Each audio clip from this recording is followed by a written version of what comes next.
Hey everyone, it's me, Grant, the movie and TV guy, and we are here for quick reactions. Sorry, we were supposed to do this yesterday. It got too late, so I thought I'd do it today. From Sundance of Girl State. Girl State is directed by Amanda McBain and Jesse Moss. It is a spiritual sequel to Boys State, and um, this is the story of the Girl State program, and it's the first year that the Girl State and the Boy State program in Missouri, no less, are going to be combined.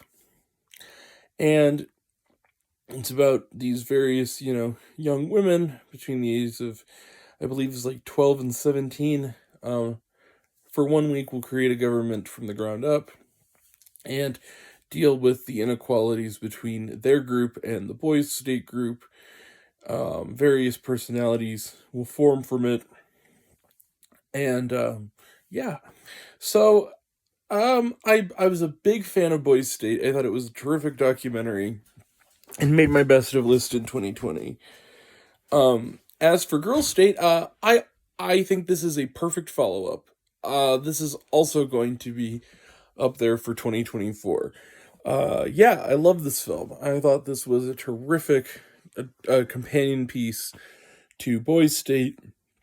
It's a little more hopeful than Boys State. Boys State was a little more cynical in its political worldview. Not to say that this movie doesn't tackle serious issues, because it absolutely does. And if anyone sort of emerges as sort of the equivalent of the Robert character from Boys State, it's this young woman named Emily Worthmore, who kind of comes in and is a more conservative candidate, but she runs for governor, and eventually she kind of has the biggest arc in the movie of starting out being kind of, I don't know, a sympathetic character, but someone who is very much sort of portrayed sort of not really as an antagonist, but sort of as a counterpoint. And then as the movie goes on, she becomes sort of the one who's sort of on the front lines of the inequality between the Boys State and the Girls State, and that leads to some big things.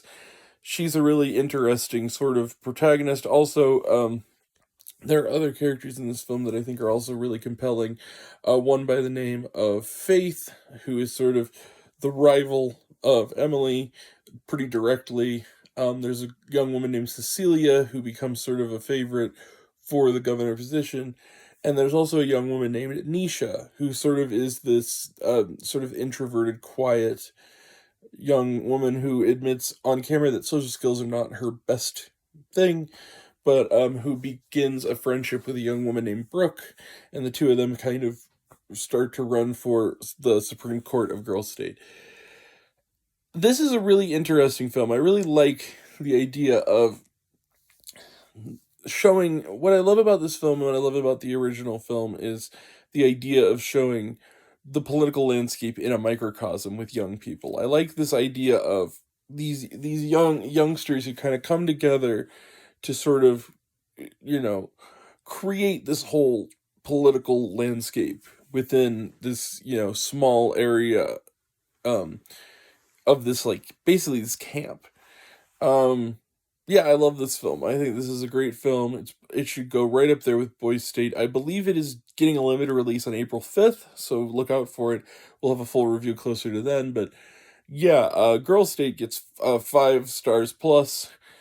Yeah, it does. It's another winner. So yeah, Girl State is fantastic. Go check it out when it comes out on April 5th, and look out tonight for my full review from Sundance of the American Society of Magical Negroes.